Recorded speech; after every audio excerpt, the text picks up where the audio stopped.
Part third agriculture very important आपके लिए रहने वाला है।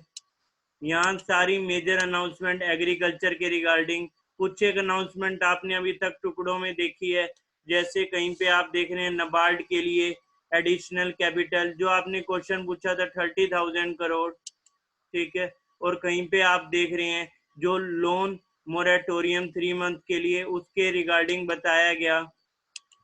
अदर देन दैट क्या प्रोविजंस इसमें लिए हैं वो डिस्कस करते हैं। सी, अगर आप गवर्नमेंट सोर्सेज को फॉलो करते हैं बहुत बेहतर डाटा आपको मिलता है और आपके पास कितने अच्छे पॉइंट रहते हैं, एक एग्जांपल उसका भी डिस्कस करेंगे। जब ये पैकेज अनाउंस करने लगे उस टाइम हम देख रहे हैं honourable finance minister Nirmala Sitharaman ji, उन्होंने बहुत इंटरेस्टिंग डाटा रखा कि इंडिया लार्जेस्ट प्रोड्यूसर है, ठीक है। आप लिख सकते हैं किस किस के लिए, यानी इंडिया का रैंक 1 है वर्ल्ड में इसमें। ये स्टैटिक का क्वेश्चन भी हो सकता है किसी भी एग्जाम में आपके लिए।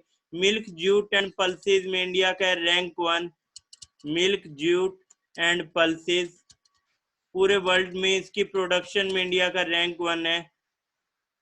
ऑल थैंक्स टू फार्मर्स, ठीक है, उनकी वजह से ये पॉसिबल है, इंडिया का रैंक 1। गवर्नमेंट की पॉलिसीज तो फेवर कर सकती है लेकिन मेहनत तो फील्ड में फार्मर को ही करनी है, तो रैंक 1 आप देख रहे हैं। मिल्क जूट एंड पल्सेस, ठीक है, ये आप देख रहे हैं मिल्क जूट एंड पल्सेस, इसमें रैंक 1। नेक्स्ट सेकंड, फिर डाटा रखा गया कि इंडिया का रैंक सेकंड है किसकी प्रोडक्शन में, इंडिया रैंक सेकंड इन, इसमें आप लिखेंगे cotton, groundnut, fruit, vegetable, fisheries. अब हो सकता है आगे करंट में थर्ड हो जाए, फर्स्ट हो जाए, लेकिन आपको रफ आइडिया तो रहेगा, तो ये बहुत इंटरेस्टिंग है, इसको लिखना चाहिए। इंडिया का रैंक सेकंड, कॉटन ग्राउंडनट,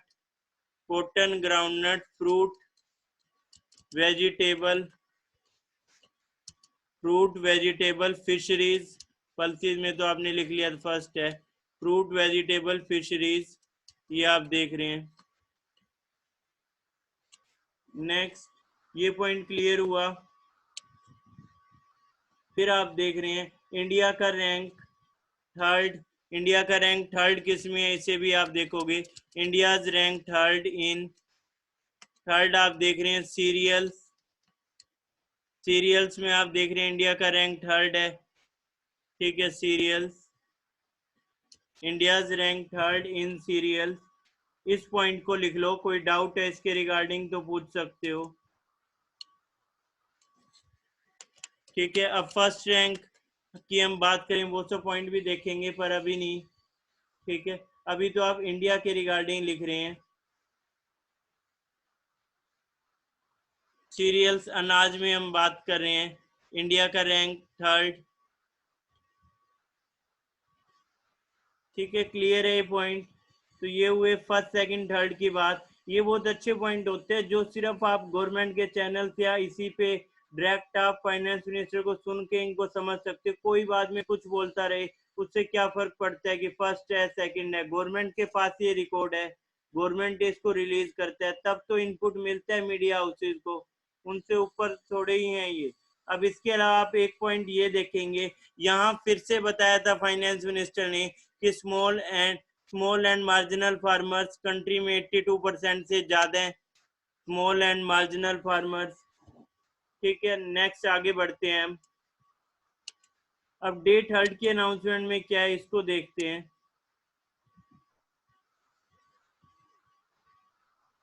ठीक है। पार्ट 2, पार्ट 3, 4, 5 ये सब आपको मिल जाएगा टेलीग्राम पे, इन सब पीडीएफ्स को मैं अपलोड कर दूंगा, ठीक है। पार्ट 1 अभी तक आपको मिला है, सबकी पीडीएफ आपको मिल जाएगी। नेक्स्ट अब डिस्कस कर रहे हैं कल क्या अनाउंसमेंट थी फार्मर्स के लिए, जो अभी मैंने आपको बताया था 30,000 करोड़ का additional emergency working capital for farmer through NABARD.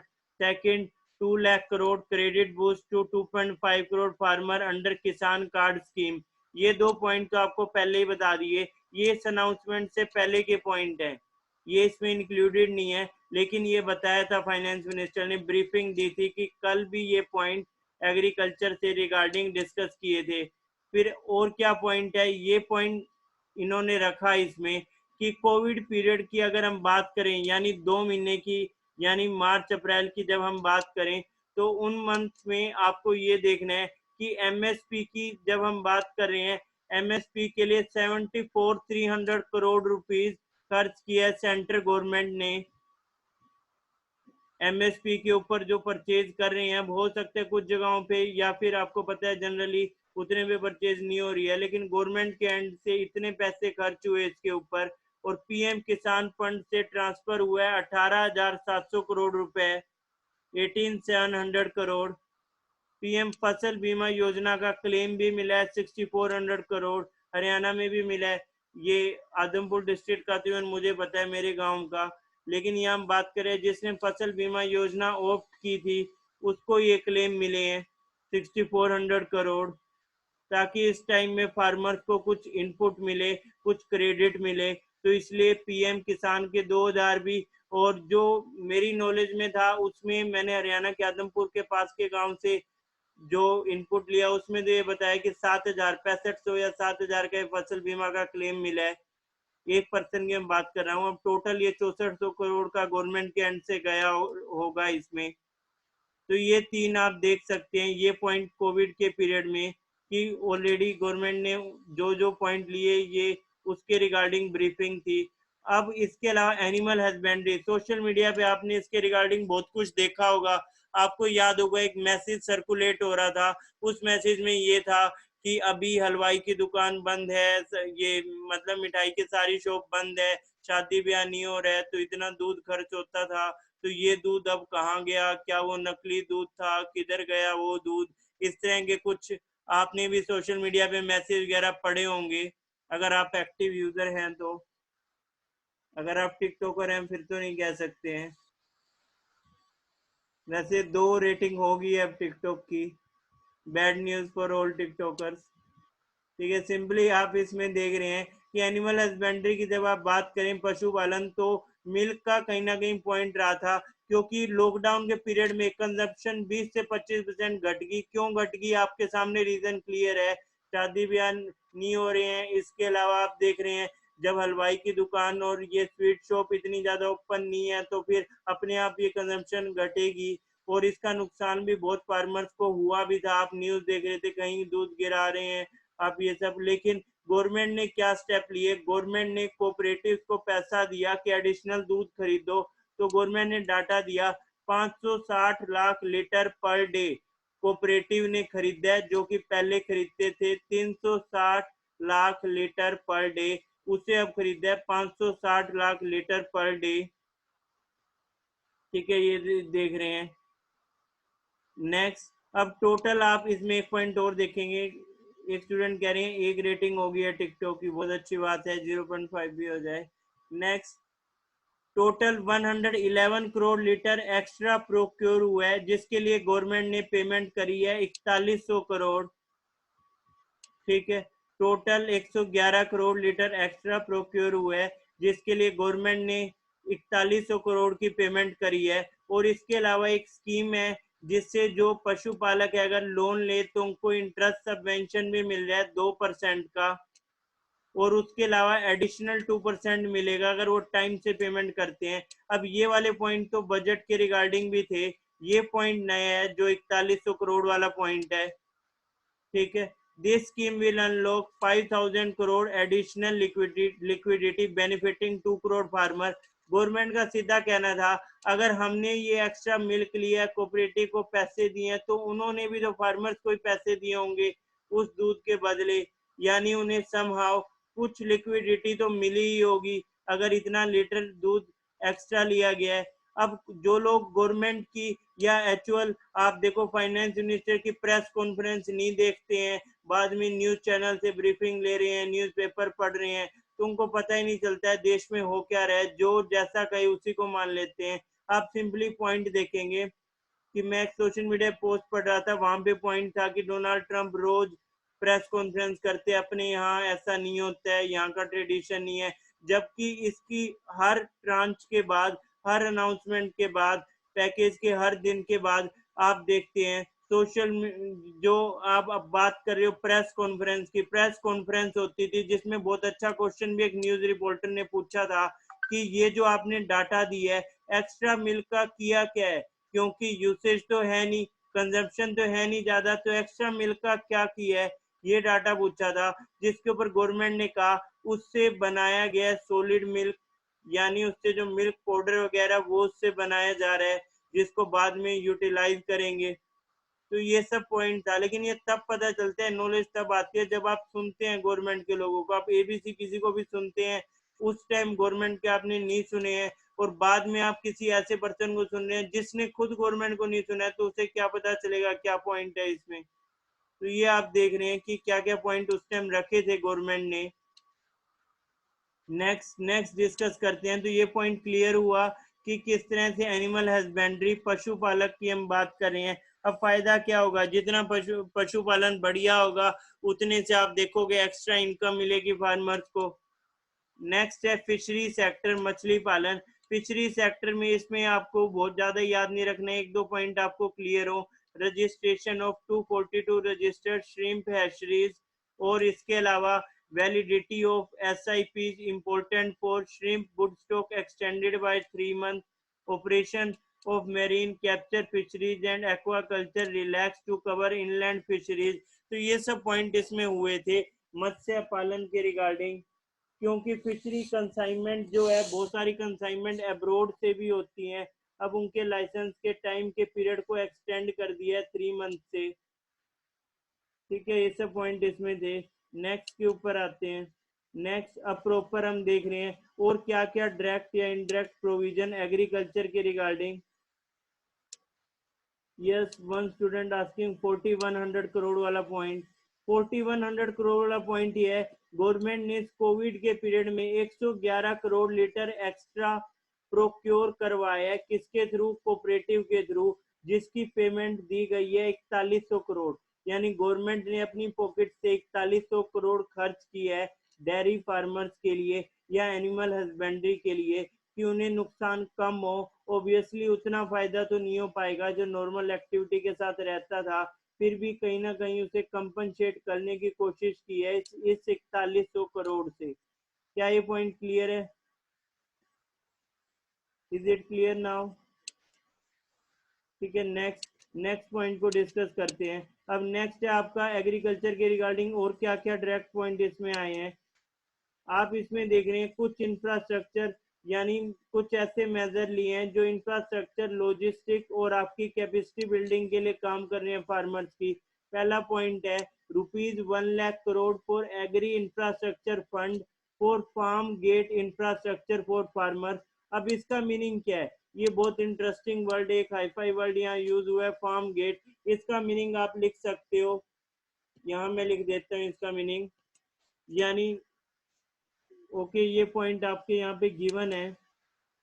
PACS cooperative societies, farmer producer organisation, agriculture entrepreneur, startup related to agriculture, ये सब आप देख रहे हैं फार्म गेट। फार्म गेट का सिंपल सा मीनिंग है, किसान ने फसल उगाई, उस फसल की कटाई उसके खेत से होगी, तो वहीं से फार्म गेट शुरू हो जाता है। अब वो उस फसल को एक जगह पे इकट्ठा करके रखेंगे, ठीक है, और आप उसे एक जगह पे इकट्ठा करके रखेंगे और फिर उसे बेचने के लिए मंडियों में लेके जाएंगे।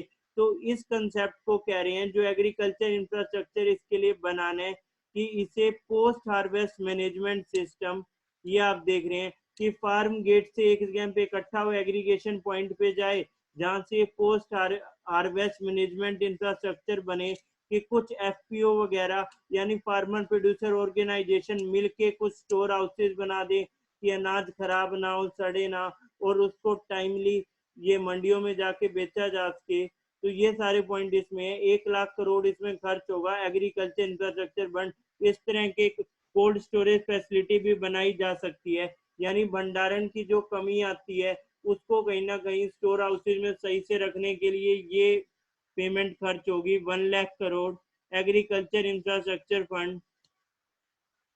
नेक्स्ट है आपका 10,000 crore for formalisation of micro food enterprises. ठीक है, 10,000 करोड़ इसके लिए micro food enterprises. C1 student को डाउट है, फिर से एक्सप्लेन कर लेता हूँ। फार्म गेट का मतलब समझ पूछना चाह रहे हैं। देखो फार्म का मीनिंग क्या, किसान का जो खेत आप देख रहे हैं, गेट मतलब उसी के, आप वहीं से कुछ ऐसी फैसिलिटी दें कि उसे स्टोर हाउस तक ले जाना रखना इजी हो जाए। यानी फार्म गेट का मतलब किसान ने जो फसल काट दी अपने खेत में, जो खड़ी थी फसल, उसको काटने के बाद उससे नेक्स्ट स्टेप, यानी उसे इकट्ठा करके कहाँ रखें, वहां से कैसे लेके जाएं, तो उसे कह रहे हैं फार्म गेट इंफ्रास्ट्रक्चर। की एग्जैक्ट कटाई के बाद उन फसलों को किधर रखा जाए, कैसे रखा जाए। जैसे इसका एग्जांपल PACS और फार्मर प्रोड्यूसर ऑर्गेनाइजेशन, कुछ किसान मिलके एक साथ एक बड़ा स्टोर हाउस बना सकते हैं, अपनी फसलों काट के वहां रख सकते हैं, तो फार्म गेट। एग्रीकल्चर एंटरप्रेन्योर इसके लिए ये कुछ सुझाव दे सकते हैं, या स्टार्टअप रिलेटेड टू फार्मर। ठीक है, मीनिंग क्लियर है इसका। Next point, 10,000 crore for formalisation of micro food enterprises. Micro food enterprises का कंसेप्ट क्या है? ऑनरेबल PM ने ऑलरेडी क्या है, vocal for global with global, या फिर आप सिंपल कह सकते हैं, sorry, vocal for local with global outreach. ये आप कंसेप्ट देख रहे हैं कि लोकल के लिए वोकल और वोकल से ग्लोबल। यानी पहले तो आपको लोकल के लिए वोकल बनना है, आपको लोकल ब्रांड को प्रमोट करना है, और फिर उन्हें ग्लोबल लेवल तक लेके जाना है, एक्सपोर्ट इंडिया का बढ़ाना है। तो यही पॉइंट है। अब इसके लिए क्या सजेस्ट किया कि क्यों ना हम जो हमारा स्ट्रॉन्ग पोर्शन है उस पर काम करें। जैसे आपको पता है क्लस्टर बेस्ड अप्रोच, क्लस्टर का मतलब होता है जो चीज जहाँ की अच्छी है वो सारे फार्मर या कुछ लोग सब एक साथ एकजुट हो जाएं, मिलके उसे बनाएंगे तो ज्यादा बड़ी चीज बनेगी, एक ब्रांड बनेगा, बड़े लेवल पे जाएगा, ज्यादा आउटपुट आएगा। एक एक पर्सन करेगा अलग से तो उतना आउटपुट नहीं। तो क्लस्टर बेस्ड अप्रोच आप कह रहे हो। जैसे मैंगो आम फेमस है यूपी के, आप लोग भी जब हरिद्वार जाते हो तो आपको याद होगा, फेमस आप देख रहे हैं उत्तराखंड यूपी के आम वहाँ के फेमस है। केसर कहाँ का फेमस है? कश्मीर का, केसर कश्मीर का। बैम्बू शूट फेमस है नॉर्थ ईस्ट के।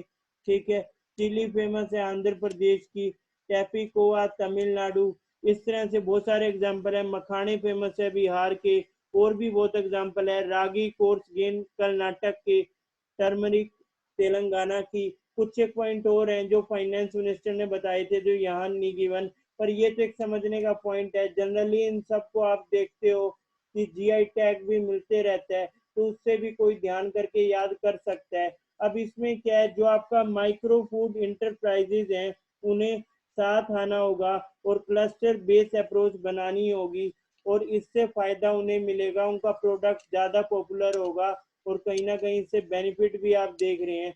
तो ये सब पॉइंट इसमें आएंगे। अब नेक्स्ट आप देख रहे हैं इसके आउटकम क्या रहेंगे, improved health and safety standard.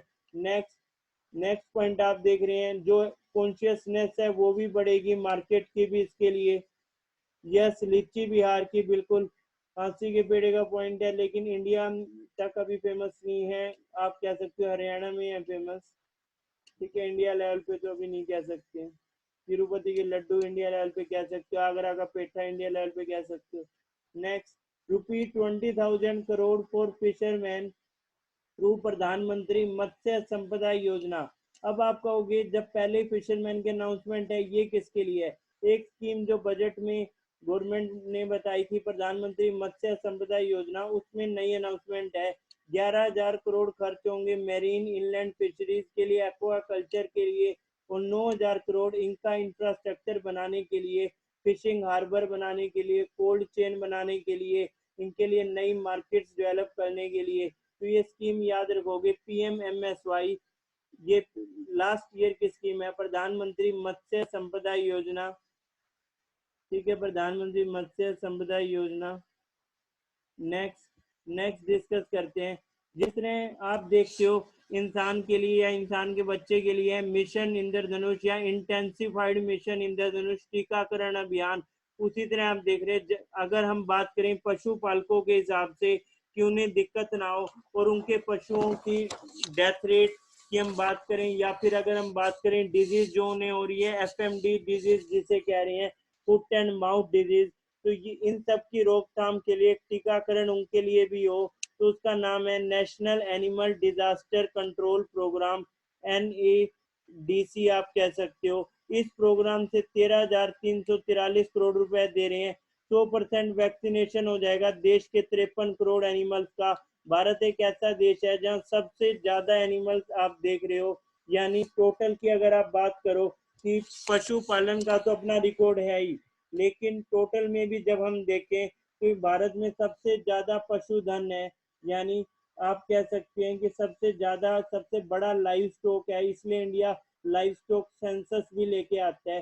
तो देश के 53 करोड़ एनिमल, जिसमें आप सारे एनिमल देख लेंगे, आप इसमें बुफेलो भी देखेंगे, काऊ भी देखेंगे, पिग भी देखेंगे, शिप भी।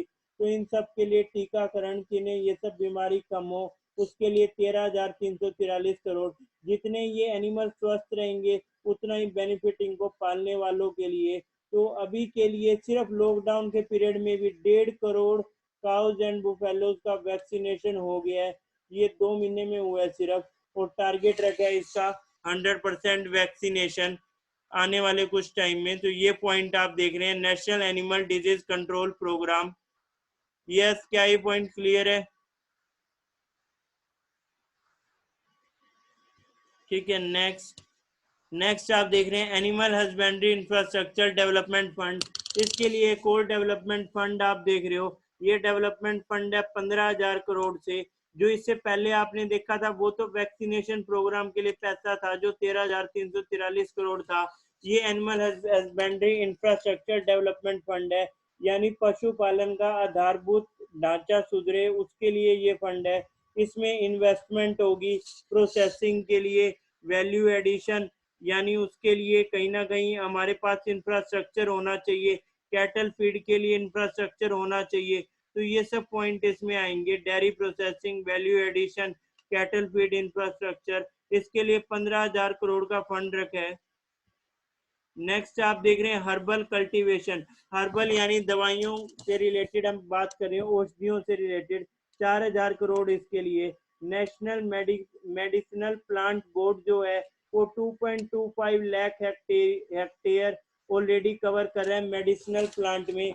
इसके लिए प्राइम मिनिस्टर ने भी कहा था कि रिवर गंगा के बैंक पे herbal and medicinal plant grow करेंगे, इसके लिए स्कीम वो प्रॉपर लेके आने के लिए कह रहे थे। तो अभी के लिए ये प्रोविजन इसमें आया है। तो यहाँ पे जो आपको 2.25 लाख हेक्टेयर की बात कर रहे हैं कि ये एरिया ऑलरेडी आप देख रहे हो कि NMPB के अंडर है जहाँ हर्बल प्लांट ग्रो कर रहे हैं। अब नया क्या होगा, नया आप देख रहे हैं, will bring 800 hectare area by developing a corridor of medicinal plant along the bank of Ganga.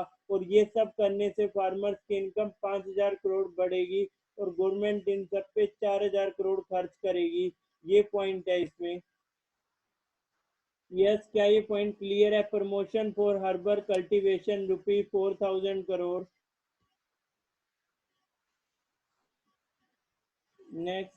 Next देखते हैं। नेक्स्ट है bee keeping initiative. Bee keeping एक इम्पोर्टेंट पॉइंट बना है, इसके लिए ऑल्सो बजट बहुत थोड़ा रखा है, पर ये खुद भी फाइनेंस मिनिस्टर ने कहा कि इसको और किस टाइम के साथ रिवाइज कर सकते हैं। बी कीपिंग यानी मधुमक्खी पालन की बात कर रहे हैं। ये एक स्मॉल मैटर लगता है लेकिन बड़ा मैटर है इको सिग्निफिकेंस के लिए भी। आजकल आप देख रहे हैं सोशल मीडिया पे जो इन्वायरमेंटलिस्ट या आप कह रही हो कि थोड़ा सा अवेयरनेस बढ़ रहा है, उसमें ये कह रहे हैं कि मधुमक्खियां बहुत कम हो रही हैं और मधुमक्खियां हेल्प करती थी एक प्लांट के लिए पोलिनेशन के पूरे सिस्टम में। तो कहीं ना कहीं वो सब दिक्कत भी है, ये लूप होल कैसे कवर होंगे। तो अच्छा पॉइंट है, उसके लिए कुछ तो सोचा। Bee keeping initiative 500 crore. इससे फायदा क्या होता है? दो तरह से यूज होता है, एक तो वैक्स के लिए और एक आप देख रहे हैं सेकंड इसमें डायरेक्ट हनी, ये प्रोवाइड करता है honey and product like wax. अब इसमें क्या होगा, इससे integrated bee keeping development centre बनाएंगे, कलेक्शन मार्केटिंग स्टोरेज सेंटर इसके लिए रहेगा, और implementation of standard and developing traceability system होगा। ये सब पॉइंट आप देख रहे हैं। This will lead to increase in income of 2 lakh bee keeper and quality of honey to consumer. ये सब आप पॉइंट इसके साथ देख पाएंगे बी कीपिंग के साथ। यस, क्या ये पॉइंट क्लियर है? इसके लिए बहुत अच्छा एग्जांपल इकोनॉमिक्स में एक और भी है। जब आप कौटिल्य जी का शास्त्र पढ़ते हो तो वो कहते हैं एक मधुमक्खी फूल से इतना ही रस चूसती है जिससे वो शहद बना सके। वो बहुत ज़्यादा भी नहीं चूसती, क्योंकि उससे होगा क्या कि वो प्लांट की यानी उस फूल की डेथ हो जाएगी, और इतना कम भी नहीं कि जिससे शहद ही ना बने। सेम वैसे एक राजा को होना चाहिए जो अपने एरिया को गवर्न कर रहा है, उससे इतना ज़्यादा टैक्स भी नहीं लगाना चाहिए कि लोग पे ना कर पाए, और इतना कम भी नहीं करना चाहिए कि देश ही ना चल सके। तो ये भी एक एग्जाम्पल था, मधुमक्खी का एग्जाम्पल इंडियन कल्चर और इकोनॉमिक्स के साथ भी, जिसको यूज किया था कौटिल्य जी ने अर्थशास्त्र में। नेक्स्ट, अब एक स्कीम गवर्नमेंट की थी टॉप। टॉप का मीनिंग था टोमेटो ऑनियन पोटैटो। वो इसके लिए थी इनका प्राइस बढ़ना नहीं चाहिए, क्योंकि आप देखते हो अभी आपने देखा था जब लॉकडाउन ओपन हुआ तो लोग खड़े हो गए थे लाइन लगाकर, किस चीज के लिए, ठीक है, वाइन के लिए। आप देख रहे थे उसको खरीदने के लिए खड़े हो गए, प्राइस ज्यादा था दिल्ली वगैरह में तो भी लोग खड़े थे धूप में। बैंक की लाइन होती है दो चार तो फिर मर ही जाते, लेकिन उसके लिए थोड़ी। तो यानी आप देख रहे हो टोमेटो ऑनियन पोटैटो, अगर इन चीजों का प्राइस बढ़े तो लोग सरकारें बदल दे, लेकिन उसके लिए थोड़ी। तो ये सब आप पॉइंट देख रहे हो। तो यानी टोमेटो ऑनियन पोटैटो का प्राइस नहीं बढ़ना चाहिए, इसके लिए टॉप स्कीम थी। अब इसको थोड़ा चेंज कर दिया, टॉप से टोटल। यानी अभी लॉकडाउन के पीरियड में नई तरह के चैलेंज आए, अलग तरह के फ्रूट के लिए, वेजिटेबल के लिए। तो सारे फ्रूट वेजिटेबल के लिए स्कीम होगी, ऑपरेशन ग्रीन टॉप स्कीम कह रहे थे, आपके लिए अवेलेबल होगी सारे फ्रूट और वेजिटेबल के लिए। इस स्कीम से 50% सब्सिडी मिलेगी ट्रांसपोर्टेशन के लिए, और 50% मिलेगी स्टोरेज के लिए। ये दो ही पॉइंट याद रखने हैं। 6 मंथ के लिए स्कीम पायलट प्रोजेक्ट की तरह काम कर रही है, बाद में सही रहा तो फुल इम्प्लीमेंट होगी। अभी के लिए 500 करोड़ रुपए इसके लिए रखे हैं, और इसका नाम है from top to total. Total का मतलब सारे fruit and vegetable, top tomato onion potato. Yes, ये सब थोड़ा थोड़ा करके याद हो जाएगा। कैसे होगा इसको हर क्लास के साथ देखेंगे, कभी हम इन्फोग्राफिक देख लेते हैं, कभी पीडीएफ देख लेते हैं, हल्का हल्का आइडिया हो जाता है। इन सबको टेबल की फॉर्म में लिख लेंगे, और लास्ट में आपको कुछ एक स्लाइड ऐसी भी दिखाऊंगा जहाँ ये सब इंपॉर्टेंट पॉइंट एक साथ लिखे हुए हैं एक ही पेज के ऊपर, तो थोड़ा इजी हो जाएगा रिकॉल करना। और अगर आप स्टेप बाय स्टेप जस्ट थोड़े से पॉइंट भी लिखेंगे तो भी इजी है आपके लिए। Next, governance and administrative reform. क्या गवर्नेंस एंड एडमिनिस्ट्रेटिव रिफॉर्म लेने हैं? सबसे पहले essential commodities act. Essential commodities act 1955 में आया था। इस एक्ट ने कहीं ना कहीं उस टाइम तो फायदा पहुंचाया था जब अनाज की कमी होती थी, पर आज के लिए ये नुकसान कुछ एरियाज में कर रहा है। जैसे एक लिमिट से ज्यादा प्राइस नहीं बढ़ा सकते हैं, बहुत सारी दिक्कत इसके साथ है, फार्मिंग में बहुत इशू फेस करने पड़ते हैं। अब गवर्नमेंट कह रही है इन 8 प्रोडक्ट को इससे बाहर कर देंगे, या इसी एक्ट में अमेंडमेंट करेंगे। Cereal, edible oil, oil seed, pulses, onion, potato, इनको डीरेगुलेट कर देंगे। स्टॉक लिमिट के ऊपर भी इशू नहीं रहेगा, क्योंकि सबसे बड़ा इशू क्या रहता है, किसी ने अगर इकट्ठा करके इन सब सामान को रखा और ये सोचा कि जब जरूरत होगी यूज करेंगे, लेकिन उसके यहाँ छापेमारी होगी कि उन्होंने इलीगली रखा हुआ है, इससे तो महंगाई बढ़ जाएगी। तो जिसने जरूरत के लिए भी रखा उसे भी इशू हो सकता था इससे, और जबकि होता ही था ये सब पॉइंट। और जिसने बाद में ब्लैक मार्केटिंग के लिए रखा तो उसका तो पॉइंट है ही अलग। तो कहीं ना कहीं इसके कुछ नुकसान भी आप देख रहे थे। इस बार के इकोनॉमिक सर्वे में बहुत अच्छे से एक्सप्लेन किया इसे गवर्नमेंट ने। तो इस एक्ट में अमेंडमेंट करेंगे जिससे किसानों को फायदा हो। इसी एक्ट में अभी 2 आइटम को ऐड किया था जिससे सारी जनता को फायदा हुआ है। एक तो इसमें मास्क को ऐड किया था कि 3 प्लाई वाला मास्क सिर्फ 10 रुपए में मिलेगा, जो कि मिल रहा है। पहले उसका प्राइस आप देखते, लॉकडाउन के जस्ट बाद नेक्स्ट डे ये अनाउंस किया था। एक सैनिटाइजर का अनाउंस किया था कि इतने से महंगा नहीं मिलेगा, तो वो भी इसेंशियल कमोडिटी एक्ट में ही है।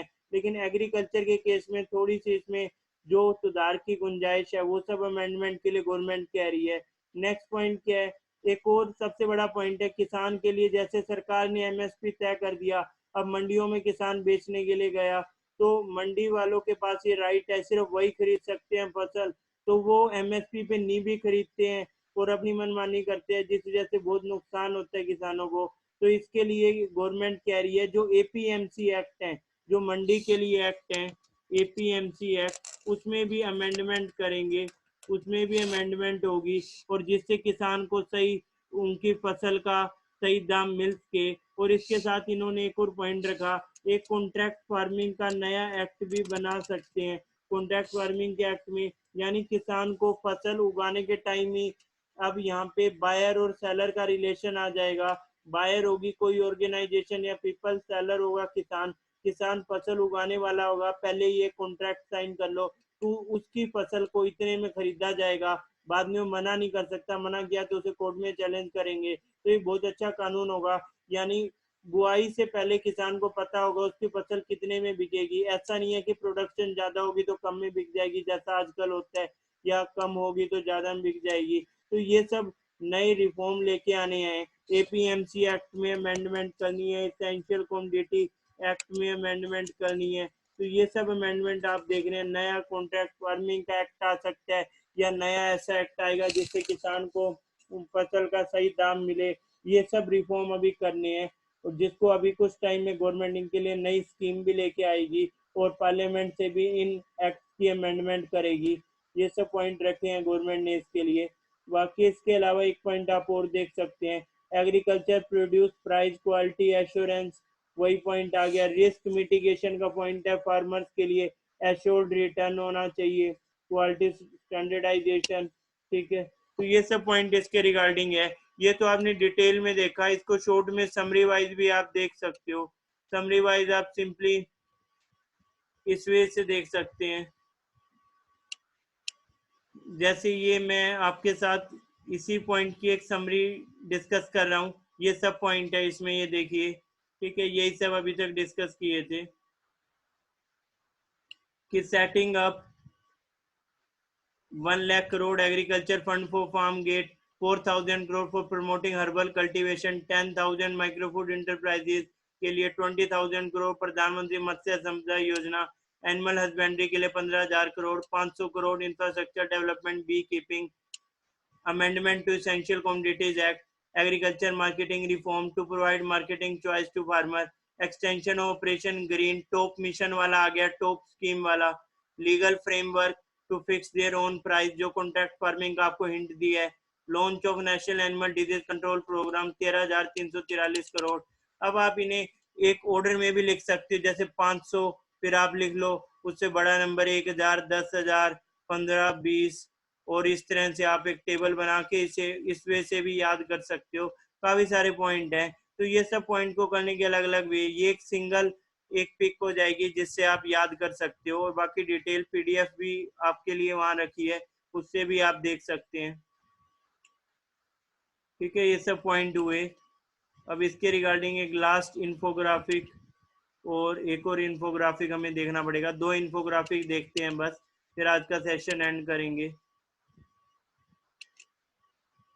यस, ये जो पॉइंट अभी आपको समझाया है कि किसान और बाजार के बीच में अब सरकार नहीं आएगी, 65 साल पुराने से जो कानून है उससे आजादी, एपीएमसी एक्ट में बदलाव, अपनी फसल का खुद तय कर सकेंगे दाम, किसान के लिए भी अब लोकल के लिए होगा वोकल, पहले सिर्फ लोकल मार्केट में अपनी फसल बेच सकते थे, अब दूसरी स्टेट में भी बेच पाएंगे इसके अमेंडमेंट के बाद। अब तक ये कानून है दूसरी स्टेट में जाके नहीं बेच सकते हैं किसान फसल, लेकिन इसके बाद दूसरी स्टेट में भी जाके बेचेंगे। ये सब पॉइंट इसमें है। और इसके साथ एक बहुत अच्छा डाटा है, वो डाटा ये है, इस साल रिकॉर्ड प्रोडक्शन रहा है, हर साल से ज्यादा, यानी जब सब लोग लॉकडाउन में थे तब भी किसान कंटिन्यू आप देख रहे हैं मेहनत कर रहे थे, और उनका आउटपुट आप इससे देख सकते हैं, रिकॉर्ड प्रोडक्शन किसी भी साल से कंपेयर कर लो, आजादी के बाद सबसे ज्यादा। तो ये एडवांस एस्टिमेट है अभी। ये सब पॉइंट है, बाकी डिटेल में करेंगे नेक्स्ट टाइम, अभी के लिए इतना ही डिस्कस करते हैं।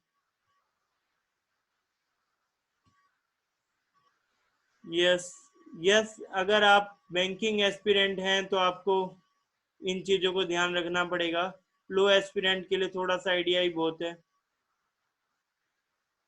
ठीक है। आज इतना ही करते हैं, बाकी का कल यानी नेक्स्ट क्लास में करेंगे।